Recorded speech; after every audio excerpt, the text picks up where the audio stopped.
Very great one. Good afternoon, Susie.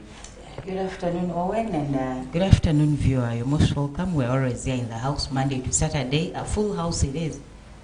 Okay, now that's one big thing in there, and Benson is also right here in the studios. Benson, good afternoon. How was your weekend? Good afternoon, Owen. Good afternoon, the viewers. I don't also forget Susie Linda. Weekend was very well. It went on so well, right from West Nile Regional League up to what happened internationally.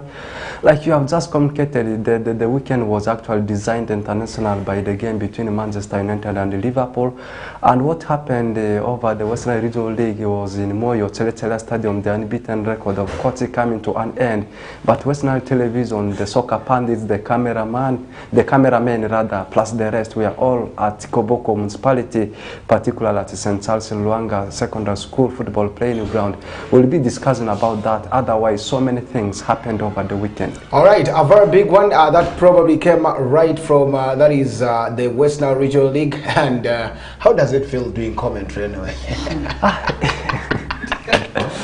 Well, being a commentator is actually very good work. It depends on how you do it. But if you don't know how to do it, that's when you can mess up. Okay, a very nice one, and of course a great commentary. Of course, a colleague pundit right here, that is Benson Pastore, who gave us a lot in that is the West Nile Regional League game between Tipsa Football Club that was leading of course the Nile Zone group, and of course putting it a lot against that is Araka Football Club. Araka came in this game looking forward to see that they really needed to push it so hard, and of course excitement over Tipsa. So what exactly came in there? Let's start with our script straight away, and the Regional League is one of the biggest things that we need to talk about, and I want us to start with the very game that we talked about yesterday, and of course discussed yesterday. Susie, because they were leading, you can't lead. They became the Manchester United of the day. You 3 goals down, ahead, and you see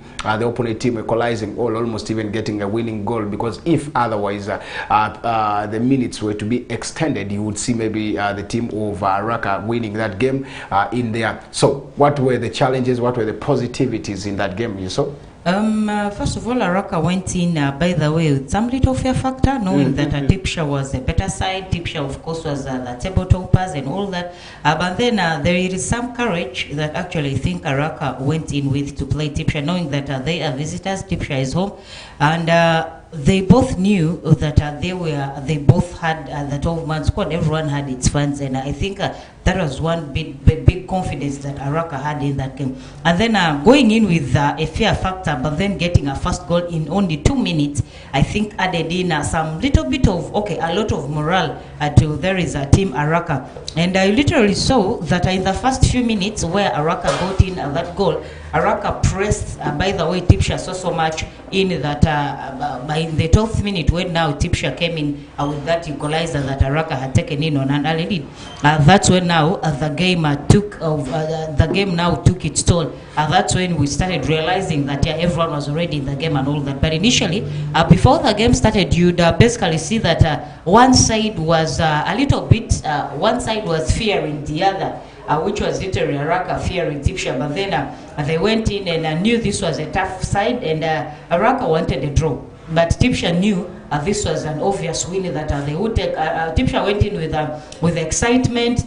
Tipsha looked at Araka as by the way, they thought maybe picking a win against Araka was going to be something very smooth and all that. But then Araka turns around and surprises Tipsha. Tipsha scoring the 3 goals, I expected them to fight very hard. I expected them to defend the 3 goals at all costs. I didn't even expect Tipsha to allow, by the way, Araka to come in with the 2nd goal. But then it came through. And then the 3rd goal that came through from Araka, it was a very silly mistake caused in by that player over there is a Tipsha.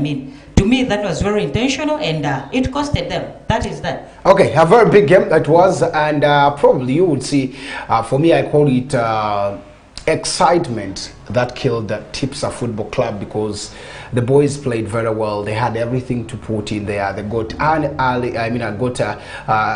early equalizer, I should say, which gave them motivation. 2 goals in first half, coming back into the second half, getting another top up that would have sealed what exactly would, for a coach who understands what exactly it means, he would have packed the bus It's or true. change what exactly he needs to do, change strategy. But his strategy was instead getting worse, because he got off people, he got off exactly probably the boys that he got off from there. Totally, the game was messed up. Yes, I only saw one lucky person who did a very good job. That is after crossing over, or after being substituted, the guy who scored the shot number 11, who scored the goal for Tipsa Football Club, the third goal. Now that is my observation. It's true. Mr. Commentator, what did you true. see in that game when you were commentating? All these things you have just been communicating, it's true. You look at the coach of Tipsa Football Club, Ali Rasasi. To me, he lost it at the tackle line. That is the first thing I observed. And you also look at the build kind of it. To me, ever since the start of the new season of Western Regional League, both zones, I've never watched a regional league like that with the beauty, and the discipline wise was okay from the fans and also from the players that were playing in the pitch. And I don't know if that is the second game or is the third game, and that game actually ended without any card being awarded, whether it being a red card or as a yellow card. None of it, of course, was issued to any of the players from the above sides. There was a yellow card that was given at the end.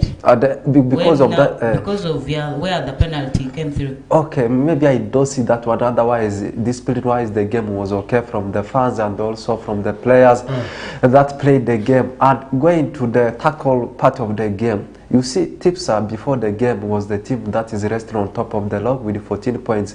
And also you talk about Araka. Araka by then had played a game less, because we are all aware that their game with the Odamatak was postponed because of some few issues, and they were sitting with 10 points. And the excitement bit of it you talked about is true. Tipsa, knowing that they are the team maintaining the log, they needed to extend the points gap between themselves and probably with the team following them keenly. That's coach, and at the same time also maintaining the unbeaten record. And one thing I also observed in the game is that the free flourishing goals that has been coming from the both sides, and it's always a very rare case you see in African football at large, people playing a 2-all tie, 3-all draw. That means people are getting to learn the scoring tactics. 3-3 was the scoreline. And also you talk about Araka, it's true. Tipsa thought that being on top of the log, being unbeaten, that it was going to be something easier for them to collect all the 3 points against the team of Araka, not knowing that Araka is actually a traditional team when you talk about Western Regional League, because they are having the experience,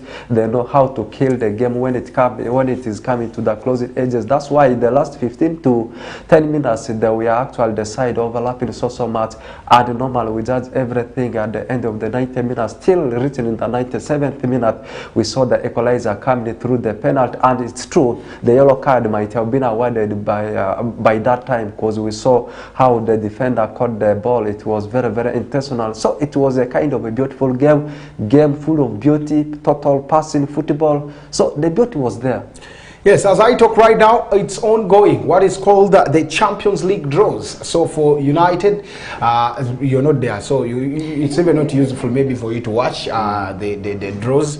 But right now it's going on. The likes of John Terry are in that is for the game, trying to see how the draws should be going on right there, how teams are going to be doing, how teams are going to be getting. So we'll be keeping you updated of which team probably will be battling it with which team right there. But all in all, I know very many will want to know what Arsenal is taking, what Man City will be getting, what Liverpool, English clubs will be taking. But we shall be coming to that. Now let's look at what is called the game between, of course, Kochi and of course the team of Moyo Town Council, FHL, a game that of course Moyo had a very good run against Kochi, but they lost the point. They lost their points, left the 3 points to the home right there.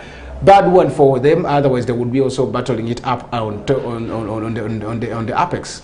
Actually, I think Kochi, how Tipsa played down in Koboko was affected by the results that were coming through from that is Moyo, because I had a one-on-one with the coach, and he told me all their hearts are in Moyo, inclusive of the PRO and all that there is over Tipsa, because they knew if they didn't win here, there would be an issue if Kochi won the other side, because Kochi is following them neck to neck to see that they all are table toppers. But then Kochi also losing out to Moyo, I think that was just something slight that they will definitely work on. Losing 1-0, I mean, to net to a bigger goal margin, and then secondly also, coach was visiting. Yeah, they've been winning all their games, be it visitors, be it their home and all that. Yes, they've always gone in to win, but yesterday this came to an end, and I think basically that is going to be the last that I would see a coach losing out. I don't really see Tipsha now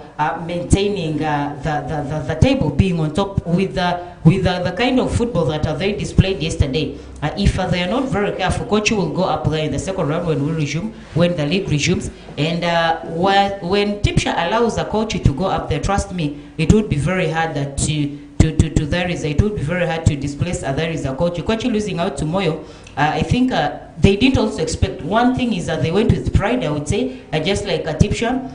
They knew they were a better side compared to Moyo, but Moyo has been there. I think experience-wise, Moyo has been there more years compared to there is a Kochi. Although Kochi has gone to greater heights more compared to there is a Moyo. Moyo has been there traditionally, and they have the experience, I would say. So it would literally be very hard for a team to go in to play Moyo when they are home and think you're going to collect a very smooth win and all that. I think that is basically what killed the coach. Now, of course, a very big one. Benson, what would you attribute coach's loss to? Could we say Moyo has gotten in more players into their camps, and they are very good to be pushed in there because people in holidays and the rest probably maybe Kudia's schoolboys have also arrived that could have helped them a lot to achieve that win, or it is just negligence of that is a coach not to pick a win at this time? That might be the reason as to why they got to be beaten. Right now the students are for holiday. Maybe the squad depth has increased with the quality of the players they are possessing right now. And at the same time, you look at the distance they traveled from Yumbe, the center of Yumbe, up to Moyo Town. The distance is a little bit very far. And you also talk about Moyo Town Council Football Club. This is an urban club, and the only representative from that DFW. That means all the community members, they are all rallying behind that team. And Moyo Town Council Football Club, like Susie just said, is the only club from that side, and they have stayed into the league. Cots losing into the hands of Moyo, it's a shocking thing, but it has not surprised me. The only thing which is helping Cots right now is the lion's share of the fans they are possessing right now. Otherwise, it's easy to even beat Cots. How many points have they lost? How many draws have they picked? Even Tipsa, they picked a draw. They came to Odramchaku here, they failed to sue. It was a 1-1 tie. Again, being beaten. To me, that is not a shocking result. That is a deserved result, because a shocking result was going to be like 1-0 as 2-1. But to the extent of reaching 3-1, that means Kochi, they were defeated in that game. Okay, now a very big one also. You did see the team of Odramchaku's win, making them now table toppers in that group. How good is that for Vipers, who has been, of course, I should say one of the youngest coaches in the regional league, and he's trying so much.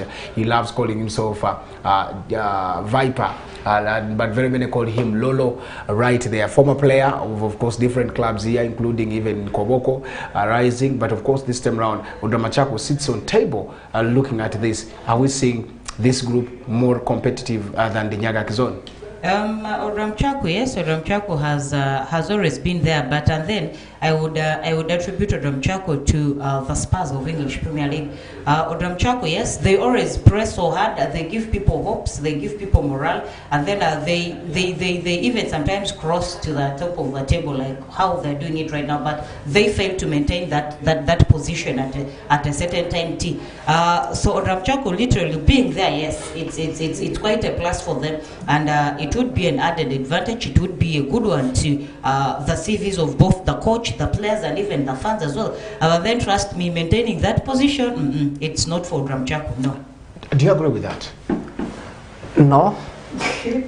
Why? I don't agree, because you look at Odramchaku, Susie, based on the statistics you have just given about the team of Odramchaku, you said Odramchaku is a team that has been always pushing hard to see that if not finishing the second, maybe third. You look at how things happened last season. I think they were the very team that finished the third behind the team of Araka, and trying to reach up to the apex, always up to the peak for several times. One day you'll make it and you'll see a person sneaking into the house. That's why you say that the competition this time in Nile Zone will be a little bit stiff. And that's why I'm saying this time, Koti will not be the only side dominating Nile Zone. Odamachakwa, I'm also including them. Tipsa, I saw the kind of beautiful game they displayed. And Tipsa is a kind of a team that plays box-to-box game. They're kind of a team. I've loved the way they are creating chances. They are not a kind of a team that will create one chance after 5 minutes, maybe 2 chances in 10 minutes time. They're a team that creates chances over chances. Odamachakwa, I'm including them. Tipsa, Koti, that's why at some point a week ago I said if they are not serious, maybe their glorious moments happened last season. Odamachakwa, they're in the list. This leaves Coach at number 3rd with their 14 points and 15 points. And 15 points is what Tipsa has. At the same time, you have 15 points for, that is the team of Odamachakwa. Their level right now in points, and of course the O and the T separates them in alphabetically, which of course makes Odamachakwa lead the table right there again. And then of course at the same time you would see that it is advantages somewhere that you could be seeing, because the team of Odamachakwa has also aggregates that are higher, and of course the goal scoring abilities that have gone higher. So that's one big thing in there, Benson, unless otherwise. Are there other results that you would want to talk about in the regional league before we cross over? I think one other story we need to talk about is this time Paida Black Angels dropping the first number of points this season after being tied to a barren draw as a girls draw by Pakwati Youngsters. When we talk about Nyagaki Zone, most of the people's mind will go to that Paida Black Angels, not knowing that there is a certain team coming at a terrible speed called Pakwati Youngsters. Not only this season, the last 2 to 3 seasons they have actually been doing it, and the 100% start to the new season for the team of PBA, Paida Black Angels. We saw it coming to an end, and also the disappointing moments continuing for the team of Alpha after being held to a barren draw by the team of not a Pajobi, a certain team from Aru runs also Padera Rising Stars. So that's how also things transpire that side of Nyagaki Zone. Okay, now looking at this, guys, do you have hopes of Leah being the Leah of last season? Leah, I was... in fact, it's called Alpha Rising. Alpha, okay. Actually, I received, I think, 2 to 3 calls last night asking me about the problems of Leah, Alpha, okay. And what I was able to observe was that, one, Alpha Rising Stars has issues with the management. I don't know, Owen and Benson, if you've ever realized, when Alpha Rising Stars is playing, everyone wants to be on the touchline.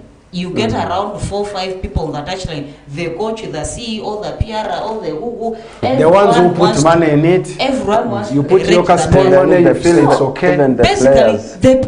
Basically, the players that are inside get confused. Here, I might be saying maybe Jonah do this, and then it says Jonah you go this, and then person is like no.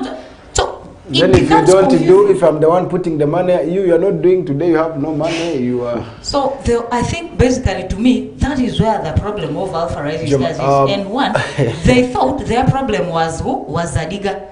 But now, after the day they sacked Adiga, the following day they had a game and they lost. Now, their misery still continues. I don't know if they're still playing Adiga. I believe 2 things. I think sometimes in sports in West Nile, people are blamed for no reasons, most of the times. Not football administrators, football coaches, some players are always being blamed by the fans. True. I remember, then 2, this brings me to how would you keep your reputation previously until the last moment? Because very many believe, I want to say that Adiga is a journeyman, which is true. He does not last so long in a place. But again, because of that, character-wise, everyone has individual characters. And for a club, you need to learn everyone's character before you give this person a job.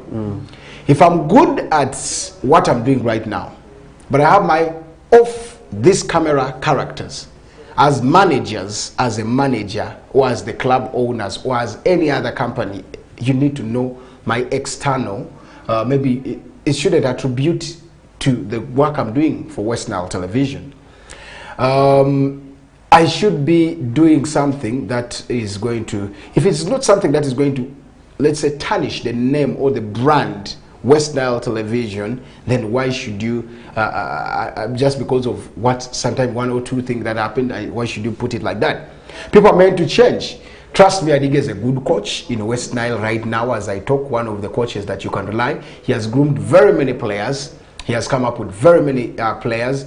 He has known very many players. That's why it's very easy for some players to that crossed over to Alpha. If it wasn't Adiga, then some players wouldn't cross over to Alpha. Why? They know this is the coach. Now wait, these players are not going to perform. Those who came under Adiga are not going to perform. Few will perform, but what does it show? So that's what I'm trying to bring. I think sometimes people's characters shouldn't take us to. Then when football as a club or you don't have a structure, you are going to fail. Trust me, you're going to fail. And your failure is going to cost. Now, they said it was Adiga Morris.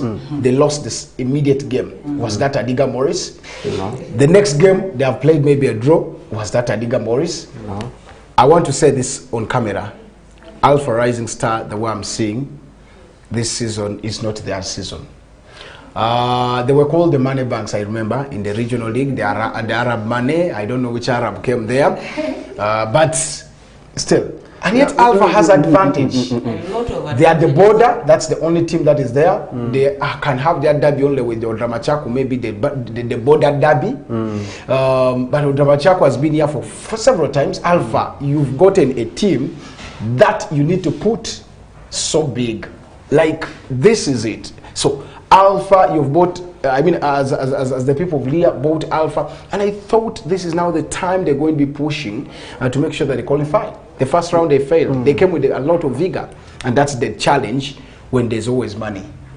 Everyone will want to associate with you for that and achieve what they can achieve, go away. And that is one thing that has also costed the team of Alpha. Because some people were playing double standards. Some people were here, others are there, and this is what is affecting Alpha to me. So now the management bit, that's why people now, maybe the level of the money has reduced, and everyone is now trying to dodge here and there.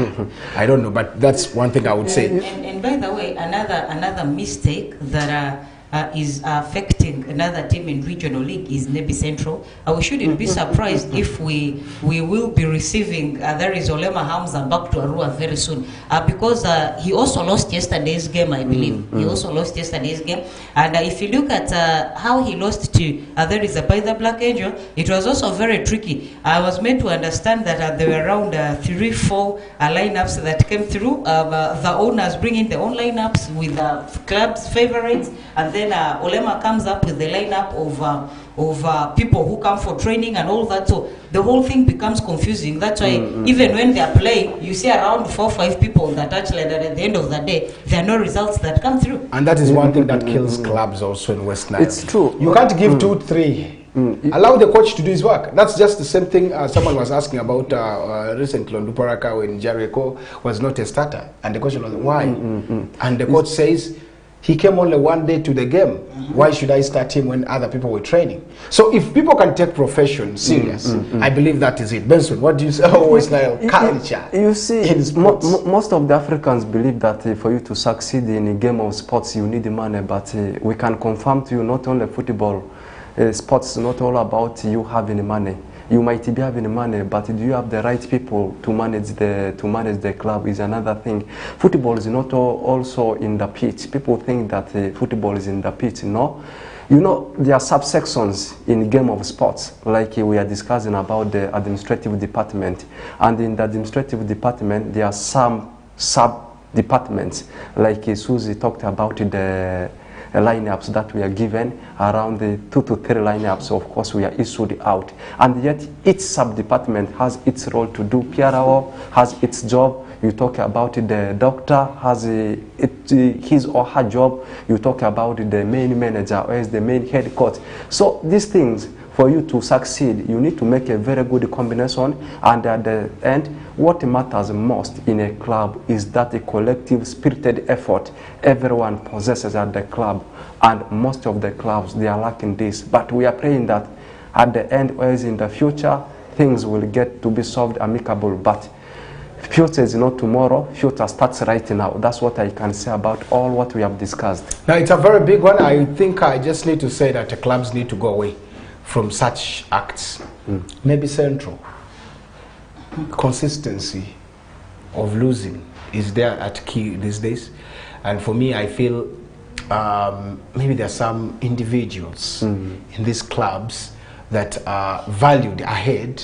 This is what we need to do. When they faced off the first management team, they had a good run in the second, in the first, because after they were ejected by Germany, they also came again, were beaten by Kochi. Now this time round, I knew trouble would come because everyone would not want to associate with a team that takes up to there. Resources are there with Nebi via support. Just a matter of even moving a 2 or 1, they make money more than some of the clubs. But the way of winning, because now if you're not going to be winning, clubs, fans won't come. Trust me. Today they will give you, okay, maybe it's because of it tomorrow. And now what pains them most is, like now a derby like the, let's say a game with the Black Angels, they feel it's pride that they need to. And I believe only sharp people will understand that. Like a coach, what do I do? Olema is not a bad coach, but do you give him what exactly needs? Don't you influence his style? Because now it is going to be very hard for me to fire Susie, let's say, in my team of football, when I've not given you that what you're supposed to do, Susie. And I say, you're fired because of this, and yet you were manipulating what I was supposed to do. Now, you wanted to do everything. Then if I'm to leave, I will leave happily. Or if I'm to fire Susie now, Susie will say, I thank God that they have even have. But this is one thing that we need to really understand in there. And that is the same syndrome that is killing Nebi Central. So, Benson, Nebi Central, this season, are you seeing them okay, or you seeing them battling it, or they're finishing mid-table? Just exactly the way you have finished the statement, I am seeing them avoiding relegation, maybe finishing a better position, but maintaining the logos it used to be in the last 2 seasons. I don't see it happen with the team of Nebi Central, because statistically out of the 7 games they have so far played, losing 3 of them, drawing 2, and only picking 2 wins. That's not the caliber of a team that can be able to maintain the log. Who is that coach Nebi could bring in case they are to fire any other person, or Lema, or who? Because the last time I talked to the public relation, he said there's no statement or there's no plan of firing or sacking even the coach right there. So they are trusting in him. I believe that's the right way. Trust in him. Maybe Adiga will go that side. By the way, is our Fabio Borin?